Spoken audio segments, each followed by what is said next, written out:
दोस्तों, हरियाणा गवर्नमेंट के द्वारा 14 फरवरी 2023 को एक लेटर जारी हुआ है। चीफ सेक्रेटरी ने जारी किया, आप स्क्रीन पर देख रहे हैं। इसमें कहा गया है कि आउटसोर्सिंग पार्ट 2 के कर्मचारियों का डाटा HRMS पे अपलोड किया जाना है। इसका मैं एक बार सब्जेक्ट में पढ़ देता हूँ, फिर इसके विषय पर हम चलेंगे। Regarding entering the detail of employees engaged under outsourcing part 2 in human resource management system application. इसमें कर्मचारियों के काफ़ी सवाल उठते हैं कि ये HRMS क्या है, फिर पार्ट 2 क्या है और पार्ट 1 क्या है। ये इस तरह की क्वेश्चंस अभी आ रहे हैं। तो सबसे पहले हम HRMS को कवर करेंगे, उसके बाद पार्ट 2, फिर पार्ट 1, सभी डिटेल में चर्चा करेंगे। वीडियो में बने रहिए। अगर आपने चैनल को लाइक सब्सक्राइब नहीं किया तो प्लीज़ कर दीजिए।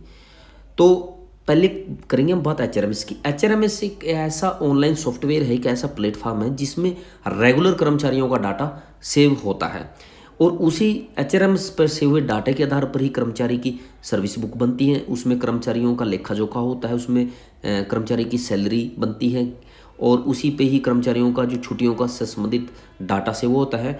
मोटे तौर पर अगर कहा जाए, HRMS यानी ऑनलाइन सर्विस बुक, ये कर्मचारियों की ऑनलाइन सर्विस बुक है, रेगुलर कर्मचारियों की। लेकिन अब इस लेटर के थ्रू आउटसोर्सिंग के जो कॉन्ट्रैक्चुअल एम्प्लॉयज़ लगे हुए हैं पार्ट 2 के, उनका डाटा भी इसमें सेव होगा, यानी वो भी रेगुलर कर्मचारी की तरह होगा। सेम ऑनलाइन सर्विस बुक उनकी बन जाएगी। ये बड़ी खुशखबरी है उनके लिए। HRMS का हो गया। अब हम बात करेंगे पार्ट टू के बारे में। पार्ट 2 क्या है आउटसोर्सिंग का? आउटसोर्सिंग पार्ट 2 वो हिस्सा है एक सर्विस का जहाँ पर पोस्ट सैंक्शन है और उस पोस्ट पर काफ़ी समय से कोई ट्रांसफ़र करवा के नहीं आ रहा है उस सैंक्शन पोस्ट के विरुद्ध, और उस पोस्ट पर कर्मचारी की उस ऑफिस को ज़रूरत है ज़्यादा वर्तमान में अभी, और कर्मचारी उस पोस्ट पे है नहीं, तो वो हेड ऑफ द डिपार्टमेंट से परमिशन लेकर उस पर कॉन्ट्रैक्ट पर कर्मचारी को लगा लेते हैं और वो लगाते हैं 1 साल के लिए। आगे अगर कर्मचारी नहीं आता है तो वो एक्सटेंड होता होता आगे भी चला जाता है। इसको बोलते हैं पार्ट 2। यानी मोटे तौर पे अगर मैं आपको समझाने की कोशिश करूं, यानी किसी ऑफिस के अंदर एक PN की पोस्ट खाली है, सैंक्शन है वो, और वहाँ पर काफ़ी समय से PN कोई ट्रांसफ़र करवा के नहीं आ रहा है काफ़ी समय से, और उस ऑफिस को PN की बहुत ज़्यादा ज़रूरत है। तो वो क्या करेगा, वो पोस्ट खाली है, वो हेड ऑफ द डिपार्टमेंट को लिखेगा कि यहाँ पर काफ़ी समय से कोई कर्मचारी नहीं आ रहा है, पोस्ट खाली है, हमें कर्मचारी की ज़्यादा आवश्यकता है, तो हम इसके लिए बाहर से कर्मचारी को इसमें कॉन्ट्रैक्ट पर लगा ले जाए। तो उसमें head of the department permission देता है, ऑफिस को ऑफिस लगाता है, और इसके कुछ कानून नियम हैं, इसके कुछ नियम कानून कायदे हैं पार्ट 2 के। इसमें कर्मचारी को लगाने से पहले उस पोस्ट के विरुद्ध, जहाँ जिस पोस्ट पे लगाना होता है, उसके न्यूज़पेपर में एडवर्टाइजमेंट निकाली जाती है कि भाई यहाँ पर पोस्ट निकाली है और 1 साल के लिए 6 महीने के लिए इस पर फार्म भरें। उस पर फार्म अप्लाई किए जाते हैं, उसका एक क्राइटेरिया बनाया जाता है, जैसे नंबर का, या उसका एग्ज़ाम लें या फिर उसका इंटरव्यू लें। इंटरव्यू का क्राइटेरिया होगा उसके एजुकेशन के मार्क्स इतने हैं, उसकी जो फैमिली कंडीशंस के मार्क कितने हैं, इकोनॉमिकल कंडीशंस तो देखी जाती है, उसके मार्क्स। तो एक क्राइटेरिया बनता है, भाई हम इस क्राइटेरिया के अनुसार कैंडिडेट को इस पोस्ट पर लगाएंगे। थ्रू एडवर्टाइजमेंट इसको लगाया जाता है, जैसे रेगुलर भर्ती होती है, सेम ऐसे ही होता है ये इसी तरह होता है।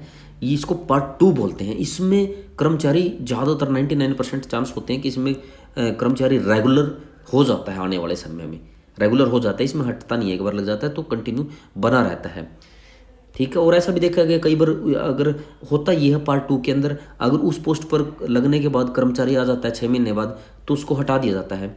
ये नियम ये होता है कि उसको हटा दिया जाता है कर्मचारी को। लेकिन अभी देख रहे हैं काफ़ी जगह डिपार्टमेंटों में, तो उसको हटाते नहीं है, किसी और पोस्ट पे उसको एडजस्ट कर देते हैं। बहुत रेयर होता है कि किसी कर्मचारी को हटा जाए। ये है पार्ट 2। अब आते हैं पार्ट 1। पार्ट 1 वो हिस्सा है सर्विस का जहाँ पर पोस्ट वैकेंट ही नहीं है। अगर वैकेंट होती तो आ जाता कोई ट्रांसफ़र करवा के, लेकिन वैकेंट ही नहीं है और कर्मचारी चाहिए उस ऑफिस को, यानी PN की पोस्ट वैकेंट नहीं है, PN चाहिए।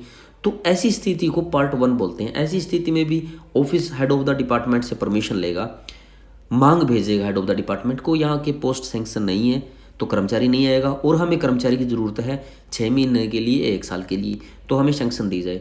तो head of the department sanction देगा ऑफिस को कि आप यहाँ पर एक कर्मचारी आप रख सकते हैं 1 महीने के लिए, 6 महीने के लिए, साल के लिए। तो ऐसे में क्या करेगा पार्ट 1 के तहत ऑफिस, वो ठेकेदार के थ्रू कर्मचारी को हायर करेगा। उसमें जिम्मेवारी ठेकेदारी की होगी कि वो कैसे लगाए, उसकी योग्यता से संबंधित जो भी क्राइटेरिया, उसका ऑफिस से कोई ताल्लुक नहीं होता। और ये होता है कि पार्ट 1 के तहत जो कर्मचारी लगा होता है उसके रेगुलर होने के चांस नहीं होते हैं। ना के बराबर उसके चांस मान लीजिए, क्योंकि वो ठेकेदार के थ्रू है। इसमें ऑफिस क्या करेगा, सैलरी भी ठेकेदार को देगा, जबकि पार्ट 1 पार्ट 2 में जो कर्मचारी लगा होता है उसके डायरेक्ट खाते में सैलरी जाती है, जैसे रेगुलर की जाती है, सेम ऐसे ही। लेकिन पार्ट 1 की ऑफिस ठेकेदार को देगा और ठेकेदार कर्मचारी को देगा। ऐसे तरह पार्ट 1 के तहत कर्मचारी डिपार्टमेंटों में हज़ारों कर्मचारी लगे हुए हैं। किसी एक ठेकेदार को ले लेते हैं, हायर कर लेती है टेंडर के थ्रू ऑफिस, और वो ठेकेदार कर्मचारी को लगा लेता है। ये पहले था, लेकिन अब तो कौशल रोजगार निगम आ गया। अब कौशल रोजगार निगम के तहत पार्ट 1 में लगते हैं। पार्ट 2 वालों को भी इसमें कई कर्मचारियों को कवर किया गया है। तो ये पार्ट 1 और पार्ट 2 में डिफरेंस है। अगर अब भी किसी प्रकार का कोई डाउट है तो आप कमेंट कीजिए, उस पर हम अलग से एक वीडियो बना देंगे।